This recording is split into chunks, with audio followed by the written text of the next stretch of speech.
이 말씀 가지고 사람이 아닌 하나님을 향한 두려움과 떨림으로 라는 제목으로 여러분들과 말씀의 은혜를 나누고 또 기도하는 시간을 가지고자 합니다. 제가 경험한 한국은 미신이 참 많은 나라였습니다.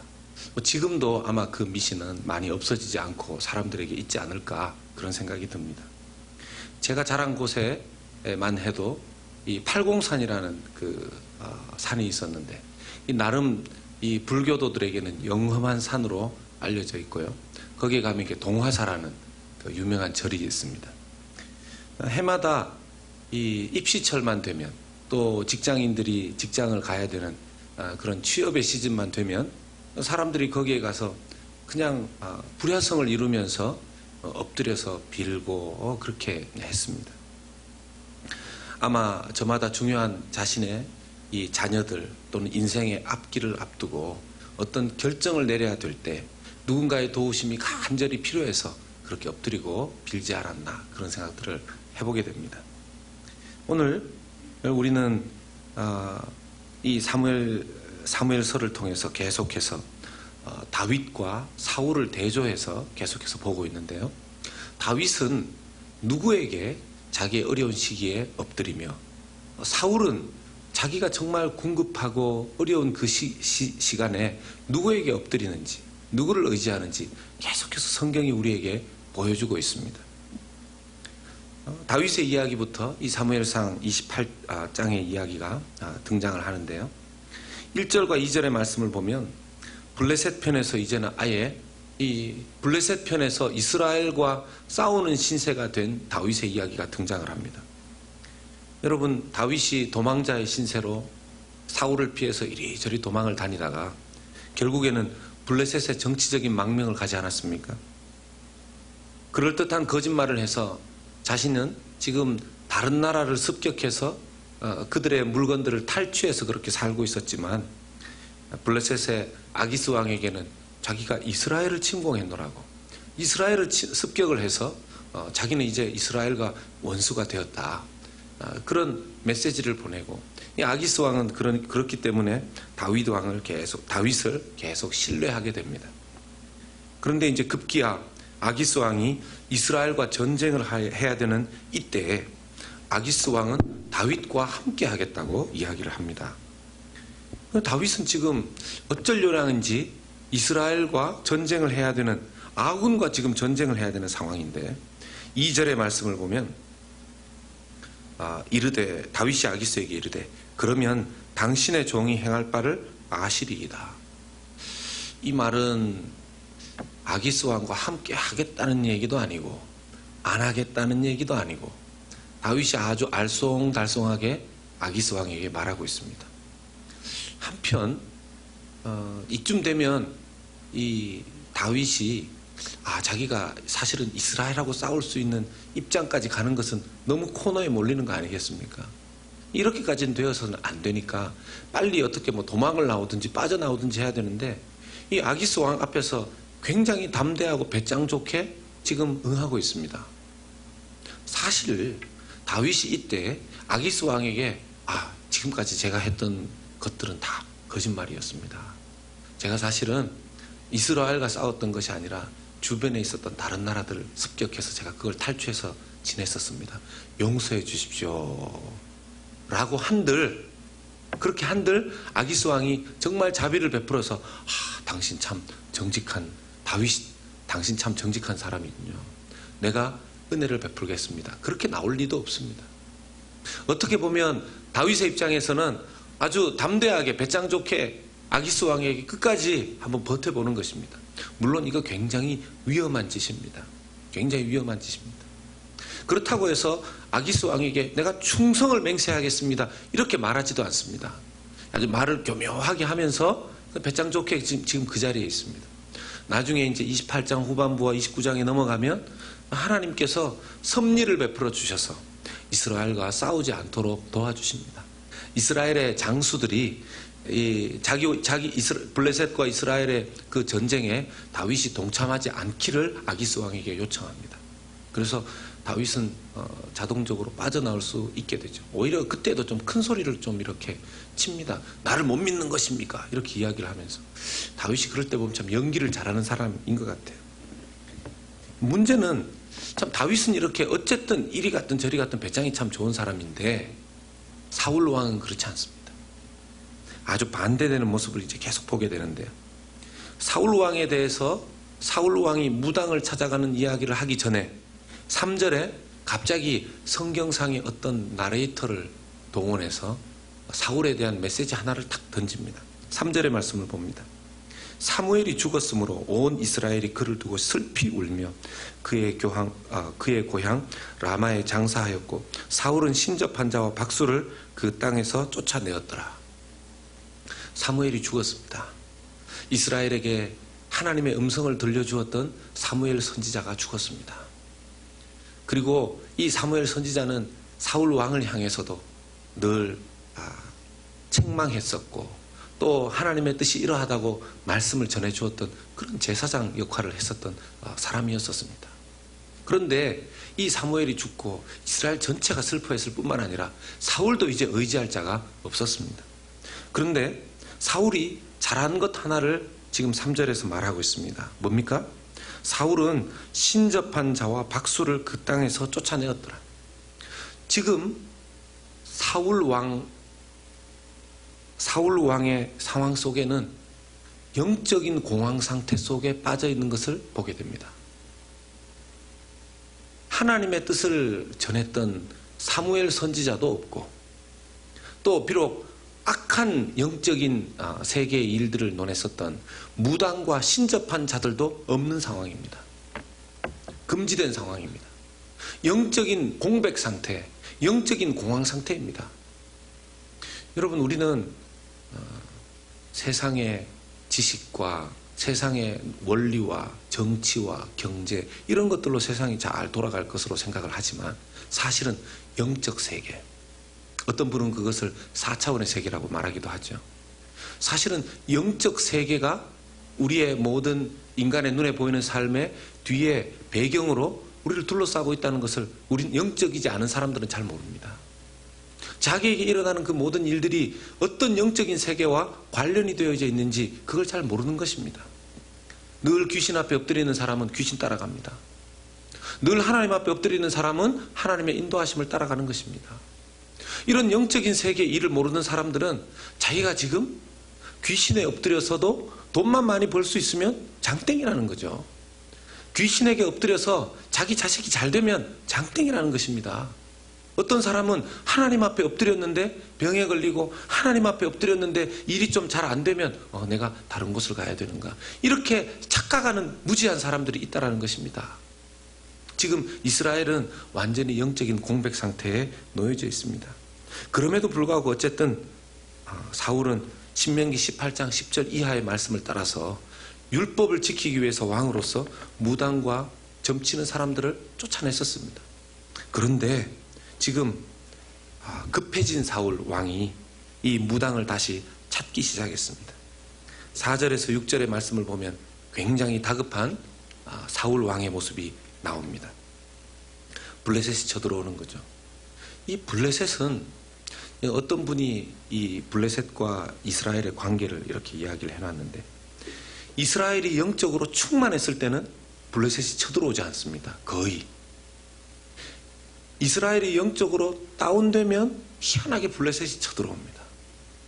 이게 믿는 그리스도인의 삶을 좀 나타내 준다, 이렇게 해석하는 신학자가 있습니다. 영적으로 성령 충만할 때는 마귀들도 우리를 좀 가만히 놔둬요. 근데 언제 우리를 치고 들어오느냐, 좀 영적으로 조금만 다운이 될 이럴 때가 되면 마귀가 귀신같이 알고, 귀신이니까 귀신같이 알고 우리를 틈탄다는 것입니다. 블레셋은 이스라엘이 영적인 공백 상태에 있다는 것을 알고 사무엘이 죽어서 모든 사람들이 영적으로 불안해지는 이런 상태에 지금 치고 들어오는 것입니다. 여러분, 영적 지도자 한 사람의 역할이 얼마나 중요하냐는 것이죠.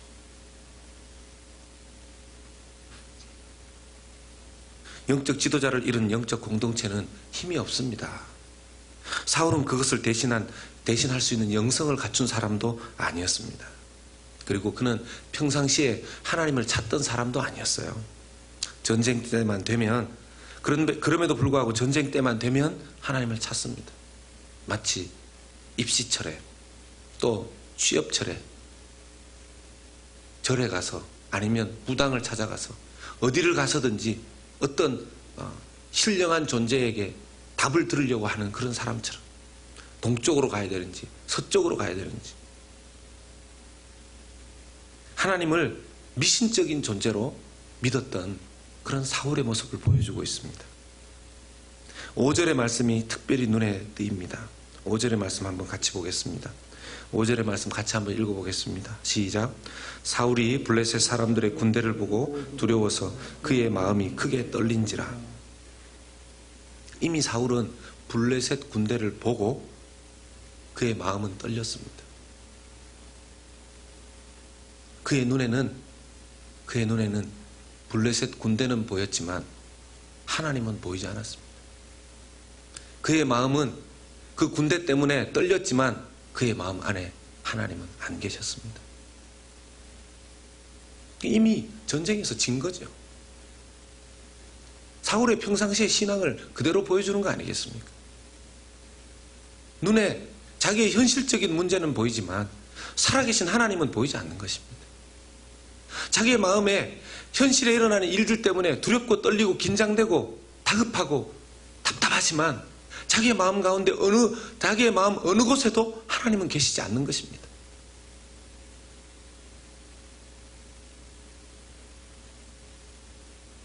평상시에 그가 하나님을 두려워하고 평상시에 그가 하나님 때문에 떨었다면 얼마나 좋았을까요?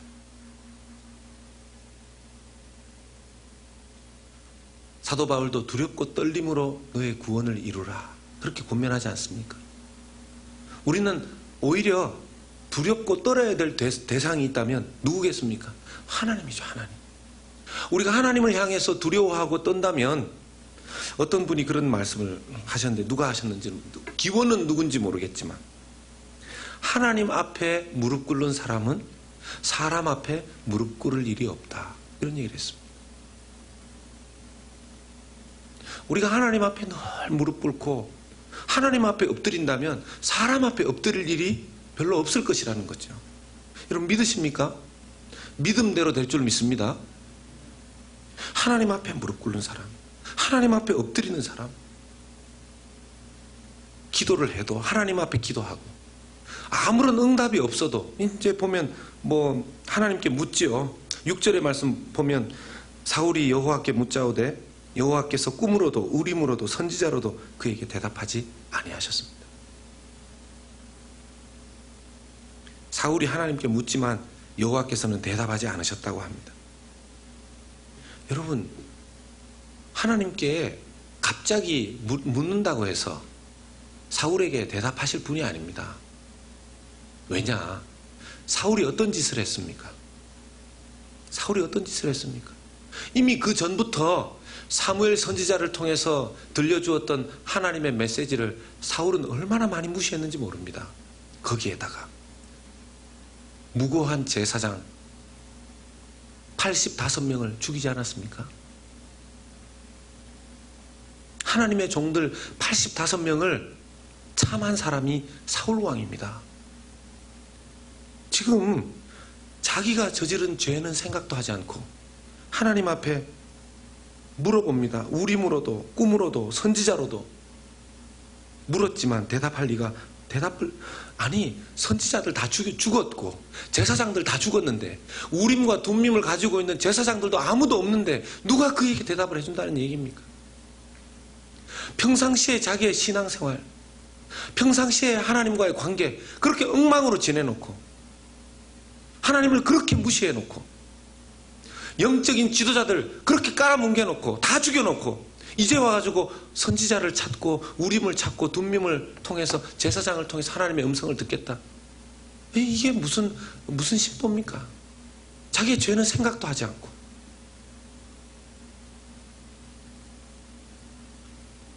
어떤 분들 중에서 신앙생활 잘 하시는 분들 이런 이야기를 가끔씩 간증으로 합니다.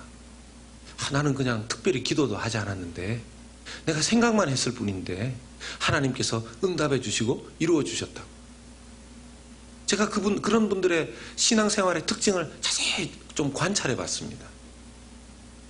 그런 분들의 신앙생활의 특징은요, 평상시에 늘 하나님과 깊이 있는 관계, 늘 하나님의 음성을, 하나님의 말씀을, 하나님 앞에 기도를, 하나님 앞에 찬양을, 그게 늘 이루어지는, 항상 이루어지는 분이세요. 항상.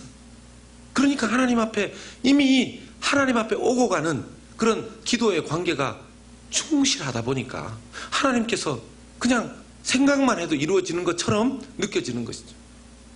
어떤 분들이 그걸 보면서, 야, 하나님 좀 누구한테는 저렇게 잘해주시고 누구한테는 그렇게 때를 써야 잘해주시는가.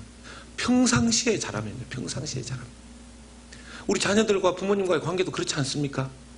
평상시에 늘 부모님께 뜻을 묻고 대화를 나누고 한 그런 자녀가 있다면, 부모님이 이 아이는 내가 특별히 구하지 않아도 내가 해주어도 뭐 벗어날 일도 없고, 또 이 아이는 이렇게 해주어도 늘 부모님께 또 가지고 오는 그런 청년이기 때문에, 제가 오늘 뭐 해외 토픽에 보다 보니까 타픽에 뭐 50만 불짜리 이 로또에 당첨이 된 애가 있는데 19살인가 그런가 됐는데, 인터뷰하면서 이걸로 뭘 할 거냐, 그러니까 5,000불은 부모님께 드리고가 아니고 5,000불은 자기가 하고, 예, 나머지는 다 부모님 드리겠습니다, 그렇게 얘기하더라고요.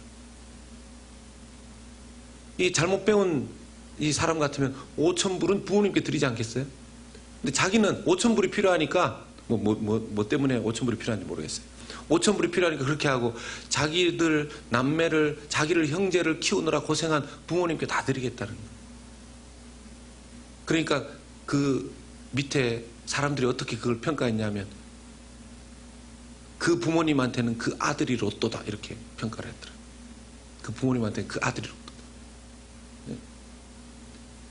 우리가 그런 하나님 앞에 그런 성도 될 수 있기를 간절히 소원합니다. 하나님 앞에 그런 성도 될 수 있다.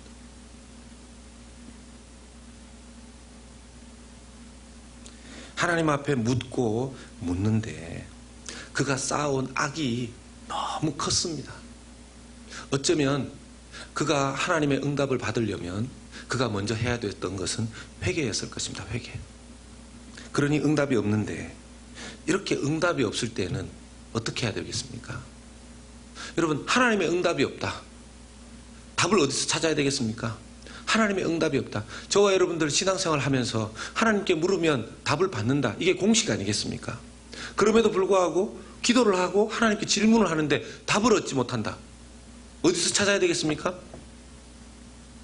어디서 찾아야 되겠습니까? 예, 그럼에도 불구하고 우리는 주 안에서 답을 찾아야 되는 줄로 믿습니다. 주 안에서. 예. 말씀을 가지고 우리는 그래서 너무 행복하고 감사한 거죠. 이 말씀 안에서 답을 찾을 수 있으니까. 저는요, 거의라고 그랬습니다. 또 제가 또 뭐 잘못 얘기하면 또 이상하게 너무 신령하게 넘어가니까. 말씀을 묵상하기 전에 제가 고민하고 답답하고 힘든 일이 있으면 그거부터 먼저 말씀을 묵상하는 노트 앞에다가 씁니다. 하나님, 제가 이런 고민이 있습니다.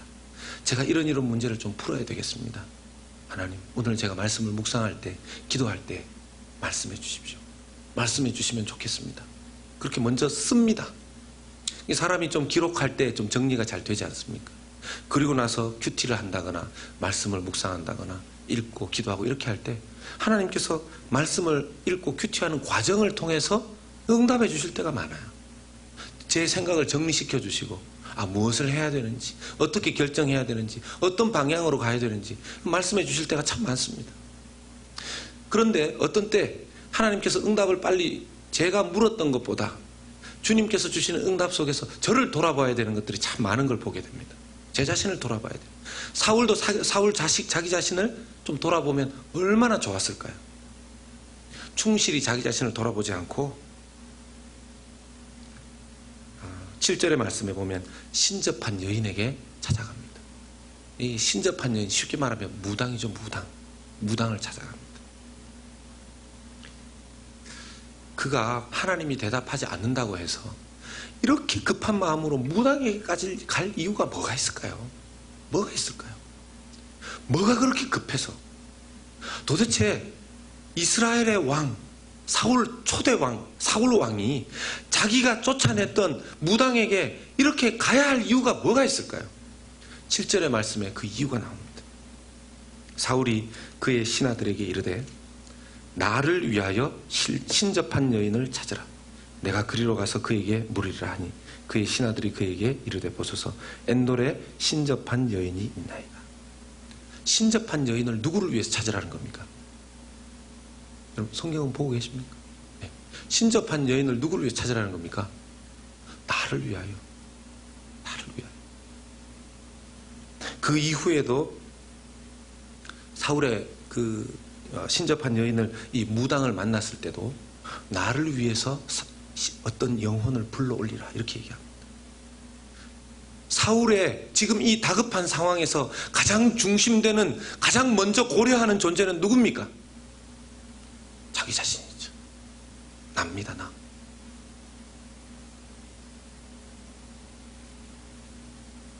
우리는 어떻게 배웠습니까? 우리는 어떻게 배웠습니까? 하나님께서 우리의 삶의 일을 해결해 줄 수 있는 원리를 우리는 마태복음 6장 33절처럼 어떻게 배웠습니까? 먼저 그의 나라와 그의 의를 구하는 것. 먼저 하나님의 나라와 하나님의 의를 구하는 것. 먼저 하나님을 구하는 것. 그것이 우리의 삶의 어려운 문제를 푸는 열쇠가 되는 줄로 믿습니다. 이게 어렵죠. 이게 어렵습니다. 우리가 하나님 앞에 많은 문제를 풀지 못하는 이유, 계속해서 그 중심에 자기 자신이 있기 때문입니다. 공동체의 문제가 빨리 풀리지 않는 이유도 마찬가지. 하나님을 우선적으로 생각하지 않기 때문일 때가 많습니다. 하나님이 우리를 바라보시면서 가장 섭섭해 하시는 것, 하나님이 우리를 통해서 가장 반성하기를 원하시는 것이 있다면 그것은 하나님 먼저가 아닐 때일 것입니다. 하나님 먼저가 아닐 때.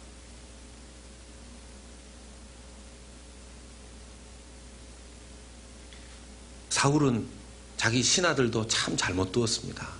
신하들도. 왕이 무당을 찾으라 이렇게 이야기를 했을 때 신하 중에 누구 한 사람도 사울 왕에게 왕이시여 안 됩니다. 안 됩니다.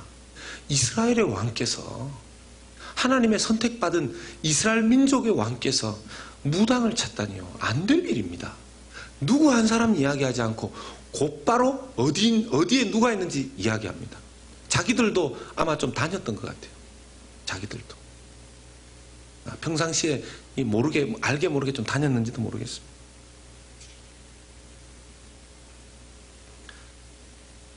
이제 그 무당에게 찾아간 사울과 만난 무당이 대화를 나눕니다. 8절부터 11절이 사울과 신접한 이 무당의 여인과의 대화입니다. 8절에도 여러분 보십시오.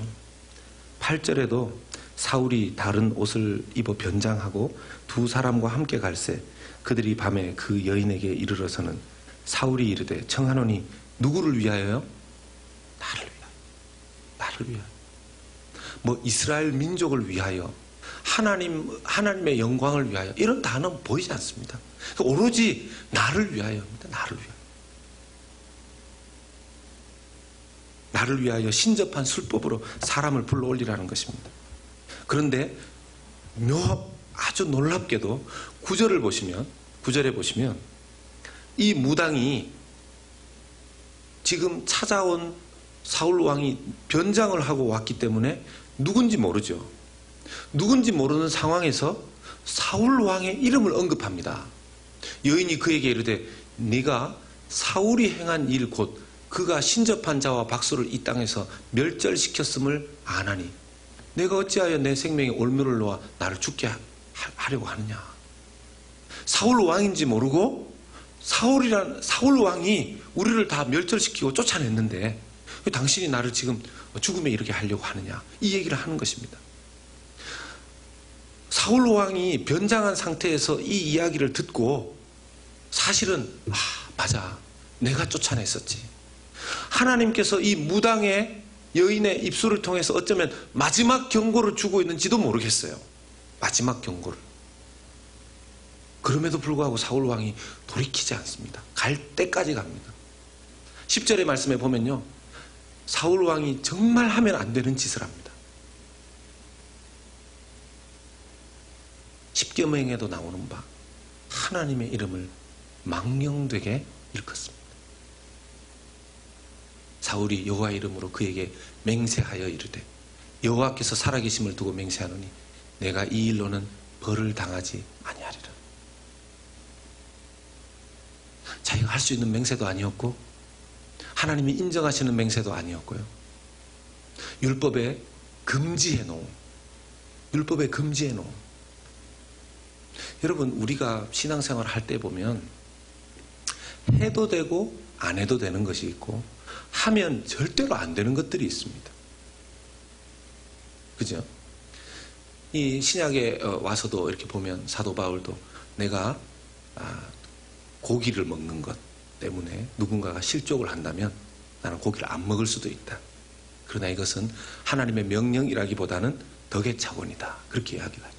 그건 먹을 수도 있고 안 먹을 수도 있는, 뭐 죄라기보다는 덕의 차원입니다. 그런데 금지해 놓은 것이 있습니다. 금지해 놓은 것. 예를 들면 살인한다거나 뭐 음란한 죄를 저지른다거나 이런 것들은 금지해 놓은 것들이죠. 이건 죄를 짓는 것입니다. 명확하게. 지금 다윗 같은 경우에는 이 거짓말을 하고 좀 잘못하고 있는 것이지만 하나님 여호와의 이름을 망령되이 일컫거나 그 선을 넘어가는 그런 일은 하지 않는데 사울 왕은 지금 넘어가면 안 되는 선을 이미 넘어가 버린 것입니다. 돌아올 수 없는 강을 자꾸 건너고 있죠. 그리고는 평상시에는 사무엘의 영적 교훈을 듣지도 않았던 사울이 자기가 급하니까 사무엘을 불러 올리라고 합니다. 이제 12절 이후로 가면 갑자기 나타난 사무엘의 영. 여러분들은 이것을 어떻게 해석하시는지 모르지만 저는 제가 가진 신앙과 신학으로는 이 올라온 영은 사무엘이 아닙니다. 이 올라온 영은 사무엘이 아닙니다. 여러분, 이런 식으로 해서 만약에 이것을 사무엘의 영이 올라온 것처럼 해석을 해버리면 성경 전체를 해석하는 부분에서 너무 많은 부분이 깨져버립니다. 너무 많은 부분이 깨져버립니다. 여러분, 어떻게 무당이 죽은 자 그 중에서도 사무엘같이 신령한 하나님의 뜻을 따랐던 자를 불러 올립니까? 그건 말도 안 되는 해석입니다. 어떤 신학자는 보니까 무당이 비록 잘못했지만 지금 그때 나타난 영은 사무엘의 영이 맞다 이렇게 얘기를 해요. 저는 그것도 인정할 수 없습니다. 어떤 분이 그것을 근거로 얘기하는 것이 이제 12절 이후에 이 사무엘이라고 하는 영이 이 사울 왕에게 하는 이야기가 일리가 있다라는 거예요. 여호와께서 너를 버리셨다. 네가 하나님을 따르지 않고 그 음성을 순종하지 않으니까 너를 버리신 것이다. 이게 그럴듯하단 말이죠. 여러분, 마귀의 이야기가 우리에게 그럴듯하지 않아서 우리가 속습니까? 마귀의 얘기가 얼마나 솔깃한데요. 그럴듯한데요. 그런데 결과론적인 것을 보십시오. 제가 오늘 뒤에 부분까지 좀 하게 되는데 사울 왕은 이 올라온 거짓 사무엘의 영의 메시지를 듣고 결국 어떻게 됩니까? 완전히 낙담해 버립니다. 완전히 낙담해 버립니다. 이 사무엘이라는 이 거짓 사무엘의 영이 올라와서 사울 왕에게 준 메시지는 전부 저주입니다. 전부 부정적인 것입니다. 그리고는 사울 왕은 기절해 버려요. 기절해 버립니다. 무당이 긍휼히 여길 정도로, 안타까워 여길 정도로 먹을 것을 주면서 좀 기운을 차리십시오 이렇게 이야기할 정도로. 여러분, 하나님의 영이 하는 일은 가끔씩 사람들을 책망하고 그렇게 하기도 하지만 결국 하나님의 성령께서 원하시는 사람을 향한 메시지, 말씀, 성령의 역사의 마지막은 무엇입니까? 회복이죠. 회복인 줄로 믿습니다. 인 줄로. 거짓 영의 역사이기 때문에 사람을 완전히 낙담시켜 버리는 것이죠. 여러분, 말씀을 정리합니다. 오늘 우리는 어떻게 해야 될지 모르는 그 기로에 놓인 두 사람의 모습을 또 봅니다. 다윗 같은 경우에 비록 급하고 답답하지만 배짱 좋게 차라리 하나님이 나를 지켜줄 것이다, 그냥 한번 가보자, 대놓고 한번 해보자, 기다려보자, 하나님이 어떻게 해주시겠지, 이렇게 기다립니다. 선을 넘어가지 않고 오히려. 근데 사울 왕은요, 급하고 답답해서 자기가 어찌할 바를 모르니까 하면 안 되는, 하나님 앞에서 하면 안 되는 선을 넘어가서 세상, 그것도 아예 마귀의 종노릇하는 무당에게 가서 엎드린다는 것이죠. 사랑하는 여러분, 우리의 삶도 삶을 살아가다 보면 하나님, 이 길로 가야 합니까? 저 길로 가야 합니까? 지금 하나님의 뜻을 구하면서 기다리고 있는데 하나님, 응답이 더디어 오는 것 같습니다. 어떻게 해야 됩니까? 이런 때가 있지 않겠습니까? 결정해야 될 때. 사랑하는 여러분, 때로는요, 기다리기로 결정하는 것도 아주 좋은 결정이 될 수도 있습니다. 참기로 결정하는 것도 좋은 결정이 될 수 있습니다. 급하게 하나님의 뜻이 무엇인지 확인도 안 되었는데 자기 자신의 생각과 자기 자신의 판단으로 오류를 범하는 것보다 오히려 하나님의 뜻이 분명해질 때까지 기다리는 것이 더 나을 수도 있습니다. 반드시 우리가 생각해야 될 것은 하나님 앞에 기도할 때 하나님께서 빨리 응답을 주실 수도 있는 방법이 있다면 말씀드린 것처럼 먼저 그의 나라와 그의 의를 먼저 구하며 기도하는 것일 것입니다. 하나님 앞에 늘 우리 자신보다, 우리 자녀보다, 나보다 하나님을 먼저 늘 기억하시고 먼저 주님의 나라와 의를 위해 살아가는 저와 여러분들 되시기를 주님의 이름으로 간절히 소원합니다. 우리 같이 한번 이 말씀을 놓고 한번 기도했으면 좋겠습니다. 하나님, 제 인생의 앞길 가운데에도 많은 결정을 해야 될 때가 있는데 주님, 저는 하나님의 응답을 어떻게 받고 있습니까? 제가 먼저 주님의 나라와 주님의 의를 구하는 자입니까? 아니면 내 생각이 먼저, 내 뜻이 먼저, 내가 잘 되는 방향이 뭔지 그걸 먼저 생각하는 사람입니까? 이 시간 우리 하나님 앞에, 말씀 앞에서 자기를 비추어 보면서 주님 앞에 기도하는 시간 가지도록 하겠습니다. 우리 한 1, 2분 정도 말씀 놓고 기도하도록 하겠습니다. 살아계신 하나님 아버지, 오늘 하나님 앞에 주님, 우리가 나눈 사울과 다윗의 주님 이 태도와 하나님 앞에서의 신앙의 자세를 보면서 주님 이 시간을 기도하며 말씀의 거울 앞에서 우리를 비추어 봅니다.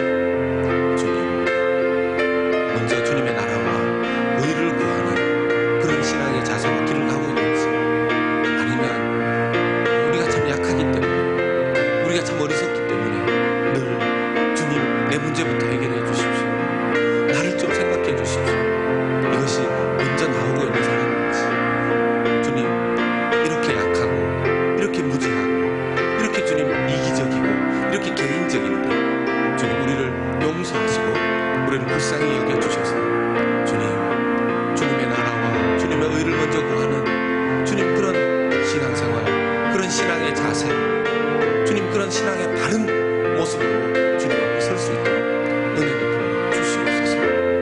주님, 오늘 함께 나와 이 말씀을 들은 주님, 함께 나눈 모든 성도들 마음 가운데 오늘 예배는 주님 정말 하나님 기뻐하시고 주님 그런 신앙의 자세를 가져